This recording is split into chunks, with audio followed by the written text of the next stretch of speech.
just announced has put the knife in the Democratic Party for good.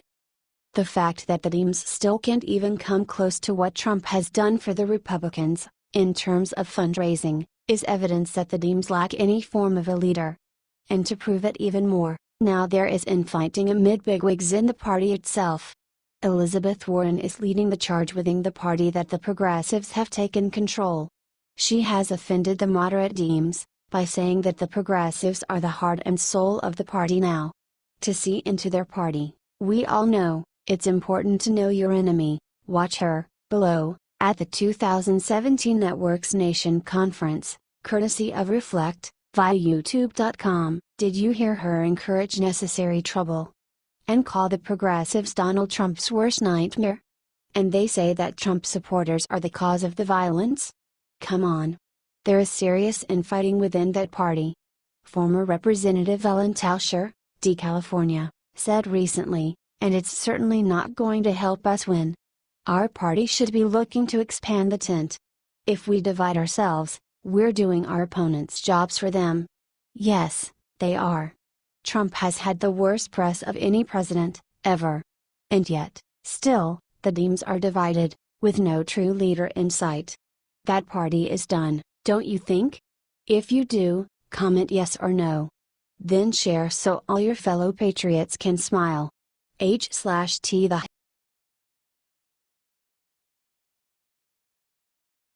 Liberals freaking out after what President Trump just said about.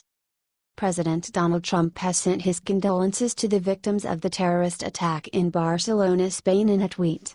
However, it was not this tweet that had everyone talking. The first one was the classic motivational support for our allies. Just take a look below. However, it was the second tweet, also below, that broke the left. See?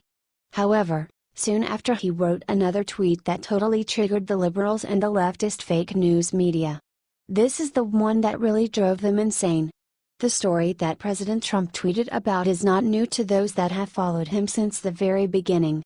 The story is best told from him at his rally in Charleston, North Carolina in 2016. The liberals are extremely triggered by this right now, stating that this story is fake and that it promotes mass murder of Muslims.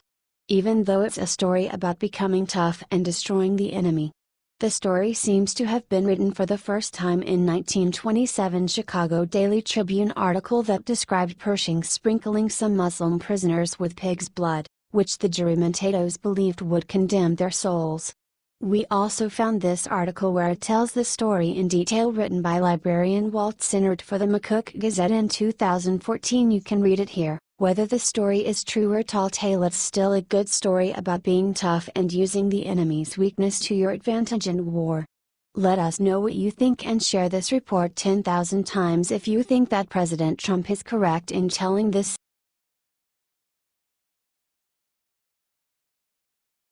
Cherno CNN. The sick thing Blitzer just said about Barcelona terror proves Trump was totally right. CNN host Wolf Blitzer upped the crazy to a whole new level on Thursday after the suspected jihadist attacks on Barcelona that left 13 dead and more than 50 injured. The attackers used a car to plow into a crowd of pedestrians at the popular tourist area Los Ramblas. This is a sick tactic that terrorists have used in Europe multiple times: an attack in Nice, France that killed 84 people, and another in London that killed 4, being just 2 examples. Those facts seem to have escaped Wolf Blitzer, however, who, along with CNN national security correspondent Jim Cito, pondered whether or not the Barcelona attack was a copycat of Charlottesville. The violent rally in Charlottesville ended with a man plowing his car into a crowd of protesters, killing 1 woman. Soto said, in light of the uproar of the last several days, 5 days apart, you have a white supremacist in Charlottesville use a vehicle to kill, and here you have attackers at least following the modus operandi of terrorists using vehicles apparently to kill as well, and those shared tactics that should be alarming. Blitzer replied, there will be questions about copycats. There will be questions if what happened in Barcelona was at all a copycat version of what happened in Charlottesville, Virginia. Even though there may be different characters, different political ambitions, they use the same killing device, a vehicle going at high speed into a group, A large group of pedestrians. Check out the whole bizarre exchange here. This is media bias at its most sick. I don't know how CNN's national security advisor came to the conclusion that the Barcelona attack is a copycat of Charlottesville, when vehicles have been used in Islamic extremist attacks multiple times over the past year alone. These people will do anything to further their own agenda and have completely frittered away any semblance of journalistic integrity. President Trump just called them out on Thursday for their bias against him. This latest commentary was so egregious I don't know how anyone can continue watching Wolf Blitzer or CNN. Share so everyone gets the message. Turn them off. H/T Washington Free.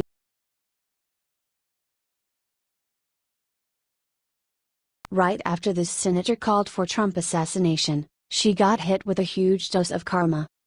Democratic Missouri State Senator Maria Chappelle Nadal said she hoped President Trump would be assassinated in a Facebook comment on Thursday.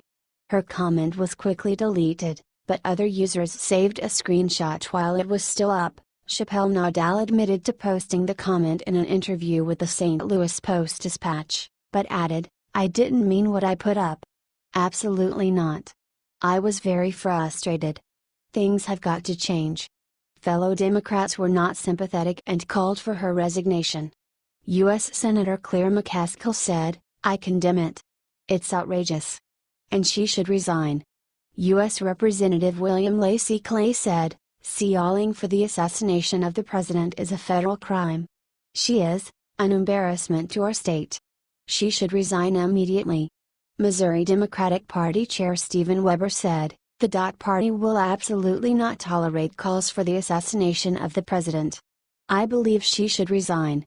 Missouri Senate Democratic Caucus leader Senator Gina Walsh said, "She should be ashamed of herself for adding her voice to this toxic environment. You know it's bad when even the Democrats are saying you took it too far." Despite her colleagues urging her to resign, Chappelle Nadal said, "I am not resigning. What I said was wrong, but I am not going to stop talking about what led to that, which is the frustration and anger that many people across America are feeling right now." Christina Schmidt, the special agent in charge of the Secret Service's St. Louis office, said that the service is looking into this. "This is the state of politics that we're in right now, folks, where elected officials are now publicly hoping for the president to be assassinated. It's getting real ugly out there. We know the MSM isn't going to advertise this story, so that's why we're asking you to share. H/T St. Louis Post is.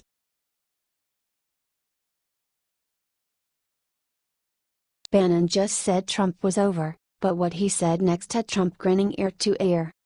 Chief strategist Stephen Bannon left the White House on Friday amid a whirl of controversy. Bannon gave a groundbreaking interview with the Weekly Standard outlining his motivation for leaving, his next plans, and how he feels about the Trump presidency. Bannon made clear that he resigned voluntarily, saying he only planned on spending 1 year because he wanted to get back to Breitbart. But then things got really interesting. Bannon claimed that Trump's era of disruptive politics might soon be toned down now that he's out, saying, "The Trump presidency that we fought for, and won, is over. We still have a huge movement, and we will make something of this Trump presidency. But that presidency is over. It'll be something else. And there'll be all kinds of fights, and there'll be good days and bad days, but that presidency is over." Bannon also said that he fears establishment Republicans will have made it almost impossible for the president to meet his promises. "It's the Republican establishment.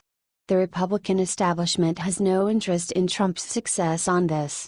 They're not populists, they're not nationalists, they had no interest in his program. Zero. It was a half-hearted attempt at Obamacare reform, it was no interest really on the infrastructure, they'll do a very standard Republican version of taxes." He continued, "What Trump ran on, border wall, where is the funding for the border wall, one of his central tenets, where have they been? Have they rallied around the Purdue Cotton immigration bill? On what element of Trump's program, besides tax cuts, which is going to be the standard marginal tax cut, where have they rallied to Trump's cause? They haven't. This is a huge problem for the president, who, with a Republican-controlled House and Senate, has seen key pieces of legislation stalled due to infighting.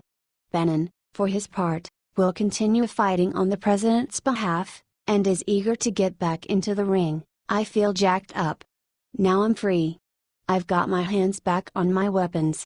Someone said, "It's Bannon the Barbarian. I am definitely going to crush the opposition. There's no doubt. I built a effing machine at Breitbart.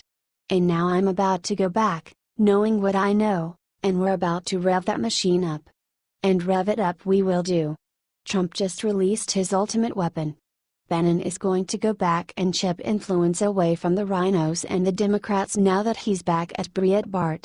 In fact, it's what they agreed on all along, as Bannon said. "I said, look, I'll focus on going after the establishment."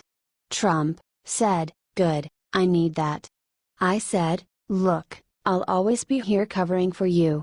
The swamp won't be drained in a day, but with Trump on the inside, and Bannon on the outside, it will get done.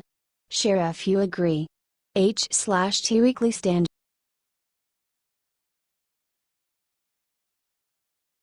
Bannon breaks silence. Look what he said just sacrificed for President Trump. Former White House strategist Steve Bannon isn't going to go anywhere.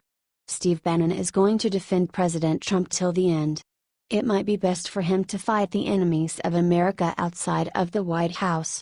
He's going to be unleashed finally and can now help our president from a different position. He is going to be sacrificed so that the country can keep on getting great again. Here is the full statement via the wonderful Josh Kaplan. Bannon just put the following warning: "If there's any confusion out there, let me clear it up. I'm leaving the White House and going to war for Trump against his opponents, on Capitol Hill, in the media, and in corporate America," Bannon said Friday. Rumors have been circulating that Steve Bannon was going to leave. On Friday, Bannon clarified those rumors by plotting to thermonuclear against globalists that are attacking Trump from the inside, according to BuzzFeed. "Matt Drudge worked to remove Steve Bannon, that is the reality," said former Trump campaign advisor Sam Nunberg. "WHO regularly talks with Bannon. And I hope Matt is happy because his work helped Bannon not be in the West Wing, but it helped Democrats and people that didn't vote for Trump be in the West Wing. Let's give a big thank you to Mr. Bannon. He served well against the swamp. He's going to be able to help Trump more from the outside." Share this if you are looking for Mr. Bannon's return to Breitbart. Let's show our support for all the hard work he did to get Trump elected. Remember what Bannon said at CPAC. Thanks for